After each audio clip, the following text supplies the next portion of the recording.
Hey everyone, how are you? I hope you all are fine. So today we are going to discuss new lecture of solvent extractions. क्या चीज? New lecture किसका? Solvent extractions का। तो हम आपको बताए थे कि सॉल्वेंट एक्सट्रैक्शंस जो है आपका वो क्या है? सेपरेशन टेक्निक्स का एक मेथड्स है। तो दो मेथड्स पढ़ना है हमको सिलेबस में, एक सॉल्वेंट एक्सट्रैक्शंस और एक क्रोमेटोग्राफी। तो सबसे फर्स्ट जो हम लोग पोर्शंस कवर कर रहे हैं वो कर रहे हैं सॉल्वेंट एक्सट्रैक्शंस को। सॉल्वेंट एक्सट्रैक्शंस का पीछे लेक्चर आ चुका है, उम्मीद करते हैं कि वो सब आप देख करके यहाँ पे आए होंगे। तो आज की क्लास में जो हम लोग सॉल्वेंट एक्सट्रैक्शंस में देखने वाले हैं वो देखने वाले हैं टाइप्स ऑफ सॉल्वेंट एक्सट्रैक्शंस। क्या देखने वाले हैं? टाइप्स किसका? सॉल्वेंट एक्सट्रैक्शंस का। कि सॉल्वेंट एक्सट्रैक्शंस का कितना टाइप्स होता है। तो आपको बता दें कि आपको कुछ नहीं करना है, बस हम जो बता रहे हैं वीडियो में तो आपको ध्यान से सुनना है, लिखना है, नोट्स को अच्छे से बनाना है, सारा बातें आपको समझ में आ जाएगा। टाइप्स की बात करें तो there are two types of solvent extractions. क्या चीज? There are two types of solvent extraction. Solvent extractions का जो है वो टू टाइप्स होता है। कौन कौन सा टू टाइप्स होता है भाई? सॉल्वेंट एक्सट्रैक्शंस का टू टाइप्स होता है। One is liquid extraction. Liquid extraction क्या होता है? एक आपका लिक्विड एक्सट्रैक्शन होता है और एक जो है आपका वो होता है सॉलिड फेज एक्सट्रैक्शन। तो आपका दो टाइप्स होता है किसका? लिक्विड एक्सट्रैक्शन का। अगर कोई पूछे तो आपको मालूम होना चाहिए। One is liquid extraction and another is solid phase extraction. तो ये दो टाइप्स होता है किसका? सॉल्वेंट एक्सट्रैक्शन का। हम लोग जो है इस क्लास में डिस्कस करेंगे लिक्विड एक्सट्रैक्शंस के बारे में। तो सॉलिड फेज एक्सट्रैक्शंस को जो है हम लोग लिक्विड एक्सट्रैक्शंस को पढ़ने के बाद डिस्कस करेंगे। नहीं, सबसे फर्स्ट वाला हम लोग पोर्शंस को क्या करने वाले हैं? इस क्लास से स्टार्ट करने वाले हैं। इसका भी क्लासिफिकेशन होता है लिक्विड एक्सट्रैक्शंस का, तो उस क्लासिफिकेशंस को भी देख लीजिए। तो आप इस नीचे स्टार्ट करके लिख लीजिएगा कि there are four types of liquid extractions. क्या चीज? There are four types of liquid extraction. Four types of liquid extraction. Liquid extraction नहीं, लिक्विड एक्सट्रैक्शन का भी फोर टाइप्स होता है। First is batch extraction. Batch extraction, ये classifications जान के रखिए क्योंकि क्लासिफिकेशंस आपको बाद में हेल्प करेगा नहीं नोट्स को अच्छा बनाने के लिए। Second is continuous extraction. क्या चीज? Continuous extraction. Third one is counter current extraction. Counter current extraction. और जो लास्ट आपका होता है वो होता है आपका मल्टीपल एक्सट्रैक्शन। क्या चीज? Multiple extraction. तो उम्मीद करते हैं कि ये क्लासिफिकेशंस आपको समझ में आया होगा।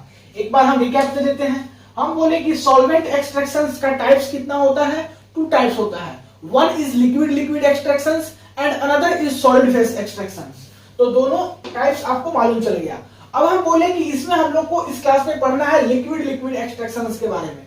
पहले हम लोग लिक्विड एक्सट्रैक्शंस को कवर अप कर लेंगे, ये कंप्लीट हो जाएगा, उसके बाद स्टार्ट करेंगे सॉलिड फेज एक्सट्रैक्शंस को। अब लिक्विड एक्सट्रैक्शंस का भी आपका फोर टाइप्स होता है। One is batch extractions, another is continuous extractions, third one is counter current extractions and fourth one is multiple extractions. तो ये चार एक्सट्रैक्शंस है आपका लिक्विड एक्सट्रैक्शंस में। चारों को हम लोग पढ़ेंगे एक एक करके। तो हर एक लेक्चर में हम एक एक करके डिस्कस करेंगे। मींस आपका इसके ऊपर 4 लेक्चर होने वाला है। क्या होने वाला है? 4 लेक्चर होने वाला है। तो इस क्लास में जो हम लोग डिस्कस करने वाले हैं वो डिस्कस करने वाले हैं बैच एक्सट्रैक्शंस को। मींस आपका जो टाइप्स का पार्ट चलने वाला है लेक्चर वो आपको इसी से समझ में आएगा। अगर ये लेक्चर आप मिस कर दोगे कि इसका क्लासिफिकेशंस कैसे है तो सेपरेट वीडियो में हम बोलेंगे continuous extractions, counter current extractions, multiple extractions. तो आपको चीजें थोड़ा सा गड़बड़ लगेगा।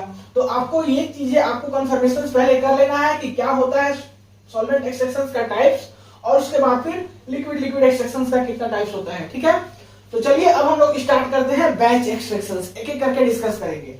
आज की क्लास में क्या डिस्कस करेंगे? Batch extraction. तो फटाक से वीडियो को पॉज करके नोट कीजिए, इसको मिटाएंगे। चलिए मिटाते हैं 1 2 3। तो हम लोग लिक्विड एक्सट्रैक्शन में सबसे फर्स्ट बात करते हैं बैच एक्सट्रैक्शन के बारे में। हम लोग क्या देखे थे सबसे फर्स्ट? Batch extraction. तो बैच एक्सट्रैक्शन में हम लोग क्या क्या चीज पढ़ने वाले हैं थोड़ा सा आपको बता देते हैं, उसके बाद हम इसको पढ़ाते हैं। बैच एक्सट्रैक्शन में हमको कुछ नहीं करना है, सबसे फर्स्ट बात करना है कि इसका डेफिनेशन, कि बैच एक्सट्रैक्शन होता क्या है।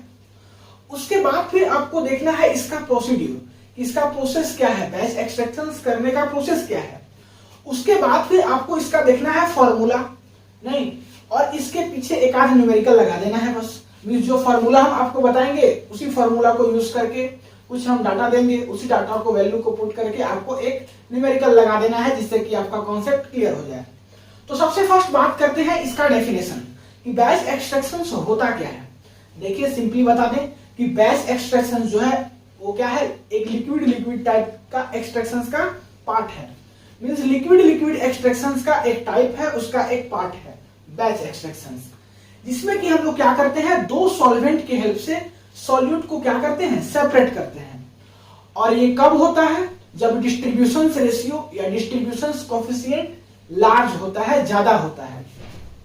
तो वही चीज यहां पे लिखा हुआ है कि the types of liquid extractions. ये क्या है? लिक्विड एक्सट्रैक्शंस का एक टाइप है, या बोल सकते हो कि ये एक सॉल्वेंट एक्सट्रैक्शंस का भी टाइप है। In which two immiscible solvent used to separate solute. इसमें कि हम लोग क्या करते हैं, दो इमिसिबल सॉल्वेंट को यूज करते हैं, किसके लिए? सॉल्यूट को सेपरेट करने के लिए। और ये कब होगा? जब आपका डिस्ट्रीब्यूशन रेशियो, या बोल सकते हो कि डिस्ट्रीब्यूशन कोएफिशिएंट लार्ज होगा, मींस ज्यादा होगा, तभी जाकर के आपका क्या होगा, बैच एक्सट्रैक्शन होगा।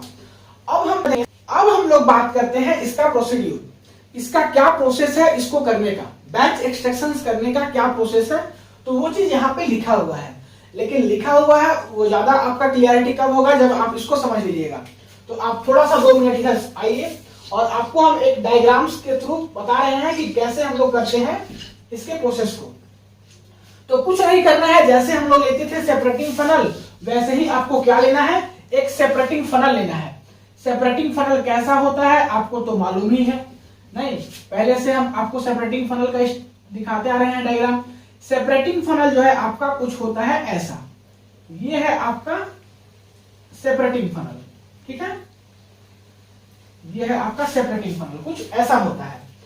इसमें आपका लगा होता है 2 स्टॉपर, एक स्टॉपर लगा रहता है ऊपर में और एक स्टॉपर लगा होता है नीचे में। तो ये क्या है? ये है आपका सेपरेटिंग फनल। ये सब बातें आप लोग जानते होंगे। और ये है आपका क्या? स्टॉपर।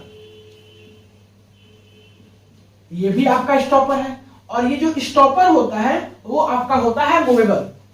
स्टॉपर हम बोले तो यही से आपका क्लियर हो जा रहा होगा कि स्टॉपर का मतलब होता है स्टॉप करने वाला, रोकने वाला।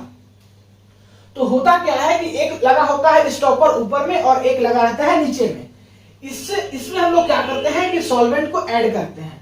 तो सॉल्वेंट को ऐड करेंगे, और जो नीचे वाला स्टॉपर होता है इससे इसको हम लोग बंद करके रखते हैं, जिससे कि हमारा सॉल्वेंट नीचे ना पास हो, मींस नीचे हमारा सॉल्वेंट ना गिरे। अगर इसको हम लोग क्या कर दें, खोल दें, तो हमारा सॉल्वेंट नीचे से गिर जाएगा। तो स्टॉपर का काम ही होता है क्या करना, स्टॉप करना। तो उम्मीद करते हैं कि ये सब बातें आप पहले से जानते होंगे।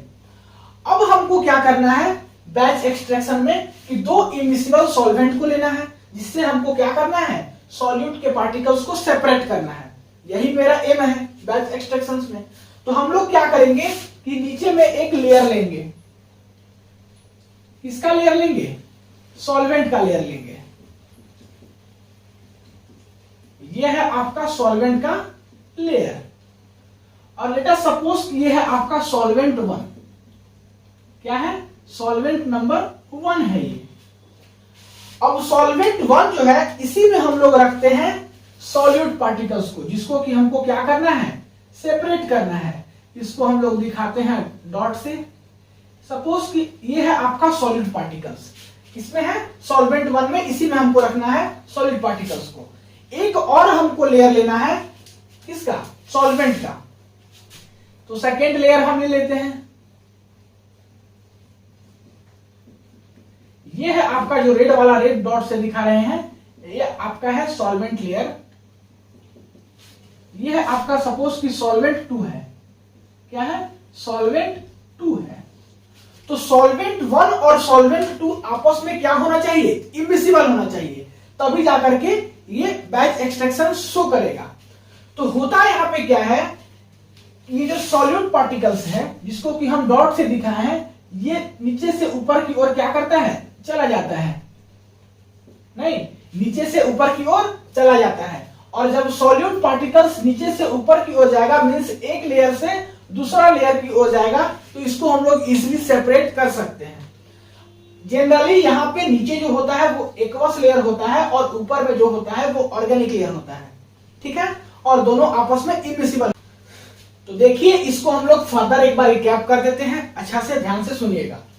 हम बोले कि हमको लेना है सेपरेटिंग फनल, इसमें 2 स्टॉपर लगा होता है, एक स्टॉपर ऊपर में, एक स्टॉपर नीचे में। स्टॉपर का काम होता है कि सॉल्वेंट को रोक करके रखे, ये मूवेबल होता है, जैसे ही इसको हम क्या करेंगे, मूव करेंगे, तो हमारा यहां से सॉल्वेंट नीचे पास हो जाएगा। चलिए वो सब बातें आपको मालूम है। इसमें हम लोग क्या करते हैं कि एक सॉल्वेंट ऐड करते हैं, नहीं, सबसे फर्स्ट एक सॉल्वेंट ऐड करते हैं जिसको कि हम लोग लिए हैं सॉल्वेंट 1, और ये जनरली जो है आपका वो होता है एक्वस लेयर। क्या होता है, एक्वस लेयर। तो सॉल्वेंट 1 ब्लू कलर का जो दिख रहा होगा उसको ऐड किए, उसके बाद फिर इसमें हम लोग लेंगे सॉल्यूट पार्टिकल जिसको कि हमको सेपरेट करना है। तो ये जो ब्लैक डॉट दिख रहा है वो है आपका सॉल्यूट पार्टिकल्स। अब क्या करेंगे कि फर्दर हम लोग एक और लेयर ऐड करेंगे सॉल्वेंट का, दैट इज कि सॉल्वेंट 2 हम लोग मान लिए उसको। अब सॉल्वेंट 2 जैसे ही हम लोग ऐड करेंगे, होगा क्या कि सॉल्यूट पार्टिकल्स जो सॉल्वेंट 1 में था वो कहां पे चला जाएगा, सॉल्वेंट 2 में चला जाएगा। और सॉल्वेंट 1 का मींस एक्वस लेयर का सॉल्यूट पार्टिकल्स अगर चला जाएगा आपका ऑर्गेनिक लेयर में, दैट इज कि सॉल्वेंट 2 में, तो हमको क्या होगा, सॉलिड पार्टिकल्स को सेपरेट करना इजी होगा। तो वही काम यहाँ पे हुआ है और हम लोग इजिली इसको क्या कर लेंगे, सेपरेट कर लेंगे। तो यही है इसका प्रोसीड्यूर। प्रोसीड्यूर को हम लोग यहाँ पे लिख दिए हैं, वही चीज। तो एक बार आप लोग ध्यान से देख लीजिए क्या करना है। We have a separating funnel, हमारे पास एक सेपरेटिंग फनल है। सबसे फर्स्ट स्टेप में हम लोग क्या किए हैं कि first of all put the solvent in separating funnel having solute. हम लोग एक सॉल्वेंट को ऐड किए किसमें, सेपरेटिंग फनल में, जिसमें कि क्या है, सॉल्यूट है। तो सॉल्वेंट 1 ऐड किए जिसमें कि हमारा ब्लैक डॉट डॉट जो दिख रहा है वो है आपका solute particles. Now add second solvent, second solvent हम लोग ऐड करते हैं, और सेकेंड सॉल्वेंट हमारा जनरली क्या होता है, ऑर्गेनिक सॉल्वेंट होता है। And the solute particles, solute particles क्या करेगा, मूव करेगा लोअर लेयर से अपर लेयर में, एंड सॉल्यूट इज सेपरेटेड, और सॉल्यूट को हम लोग क्या कर लेंगे, सेपरेट कर लेंगे। तो उम्मीद करते हैं कि इसका डेफिनेशन प्रोसीड्यूर आपको समझ में आ गया होगा। अब जो है हम लोग एक आपको फार्मूला बताने वाले हैं। किस चीज का फार्मूला बताने वाले हैं कि कितना अमाउंट ऑफ सॉल्यूट जो है एक्वस लेयर से ऑर्गेनिक लेयर में गया, मींस सॉल्वेंट 1 से सॉल्वेंट 2 में गया, उसको पता करने का, परसेंटेज निकालने का फार्मूला हम आपको एक देने वाले हैं। तो उस फार्मूला से आप इजीली पता कर सकते हो कि कितना अमाउंट ऑफ सॉल्यूट सॉल्वेंट 1 से सॉल्वेंट 2 में गया, दैट इज की एक्वस लेयर से ऑर्गेनिक लेयर में गया। ठीक है, तो उसको पता करने का एक फार्मूला होता है। तो हम नेक्स्ट बात करने वाले हैं फार्मूला के ऊपर। नहीं, फार्मूला की बात करें तो ये होता है P is equals to KU divided by KU plus 1। ये होता है फार्मूला। एक एक करके हम बात कर रहे हैं कि इसमें P क्या होता है, K क्या होता है, U क्या होता है। P की बात करें तो P क्या है वो समझिए, कितना अमाउंट ऑफ सॉल्यूट को सॉल्वेंट 2 जो है एक्सट्रैक्ट किया, वही होता है P। मींस सॉल्वेंट 2 जो है ऑर्गेनिक लेयर आया तो कितना अमाउंट ऑफ सॉल्यूट को ये एक्सट्रैक्ट किया, तो इसी को हमको निकालने का फॉर्मूला भी जानना है। तो ये क्या है, अमाउंट ऑफ सॉल्यूट एक्सट्रैक्टेड। ठीक है, ये है। बात करें यहां पे K का, तो K क्या है, डिस्ट्रीब्यूशन कोफिशिएंट। के की बात करें तो के है आपका डिस्ट्रीब्यूशन कोएफिशिएंट, डिस्ट्रीब्यूशन कोएफिशिएंट। और के को हम लोग कैसे निकालते हैं, ये होता है concentrations of A in organic layer बटा concentration of A in aqueous layer. और यहां पे आपका ए जो है वो क्या है, ए जो है आपका वो है सॉल्यूट। क्या है, ए जो है आपका वो है सॉल्यूट। अब बचा यहां पे यू। यू क्या है, यू जो है आपका वो आपका रेशियो है। किसका रेशियो है, किसका रेशियो है, वॉल्यूम है अपर लेयर का, upper layer volume by lower layer volume.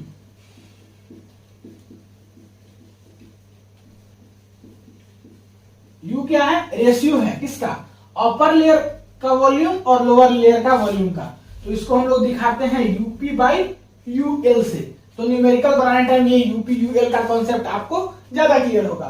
तो उम्मीद करते हैं कि ये फॉर्मूला में जो जो चीजें यूज हुआ है सारा बातें आपको समझ में आ गया होगा। पी क्या है कि कितना अमाउंट ऑफ सॉल्यूट एक्सट्रैक्ट किया सॉल्वेंट टू, यू क्या है अपर लेयर वॉल्यूम बटा लोअर लेयर वॉल्यूम का रेशियो जिसको कि हम लोग यूपी बाई यूएल से दिखाते हैं, और के क्या है डिस्ट्रीब्यूशन कोएफिशिएंट है। इसका फॉर्मूला होता है concentrations of A in organic layer बटा concentrations of A in aqueous layer. A क्या है सॉल्यूट पार्टिकल्स है। अब जो है हम लोग इसी फॉर्मूला को यूज करके एक सपोज्ड वैल्यू का न्यूमेरिकल्स देखते हैं। अपने से सोचा हुआ एक वैल्यू है, उसमें हम लोग एक न्यूमेरिकल देखते हैं। सारा आपको ये फॉर्मूला वाला कॉन्सेप्ट क्लियर हो जाएगा। उसके बाद फिर हम लोग इस क्लास को यहीं पे एंड करेंगे। तो फटाक से वीडियो को पॉज करके आप लोग क्या कीजिए, नोट कीजिए, मिटाएंगे। चलिए मिटाते हैं, 1 2 3। अब बात करते हैं इसी फॉर्मूले की बेस पे एक सपोज वैल्यू दे रहे हैं आपको, आप न्यूमेरिकल कर लीजिए, आपका सारा कॉन्सेप्ट क्लियर हो जाएगा। देखिए एक क्वेश्चंस है, क्वेश्चंस में जो है आपका वो दिया हुआ है यूपी, नहीं यूपी, यूपी क्या है आपका अपर लेयर वॉल्यूम। ये दिया हुआ है 40 सेंटीमीटर क्यूब। दिया हुआ है आपको यूएल, ये दिया हुआ है 10 सेंटीमीटर क्यूब। के का वैल्यू दिया हुआ है 4। तो आपको पूछ रहा है कि पी जो है वो कितना होगा, मींस कितना अमाउंट ऑफ सॉल्यूट एक्सट्रैक्ट होगा जब यूपी का वैल्यू 40 सेंटीमीटर क्यूब है, यूएल का वैल्यू 10 सेंटीमीटर क्यूब है और के का वैल्यू 4 है। यूपी क्या है अपर लेयर वॉल्यूम और यूएल क्या है लोअर लेयर वॉल्यूम, के क्या है डिस्ट्रीब्यूशन कोएफिशिएंट। तो पी का वैल्यू पूछ रहा है। तो आपको हम बनाने के लिए 1 मिनट टाइम देते हैं। 1 मिनट हम टाइम नहीं देंगे, आप वीडियो को यहीं पे पॉज कीजिए और फटाक से ट्राई कीजिए, बन जाएगा। कुछ नहीं है, बस हम इस फॉर्मूले को यूज करने के लिए दिए हैं, कुछ नहीं है इस न्यूमेरिकल में। मतलब 5 क्लास का बच्चा इसको एक बना लेगा अगर उसका ये कॉन्सेप्ट क्लियर हो जाएगा तो कुछ नहीं करना है। चलिए हम देखते हैं, आप वीडियो को पॉज करके एक बार ट्राई खुद से कीजिएगा। फॉर्मूला होता है पी का क्या चीज, के यू डिवाइडेड बाई के यू प्लस 1। ये हम कहां से लिखे, सीधा ये फॉर्मूला लिख लिए।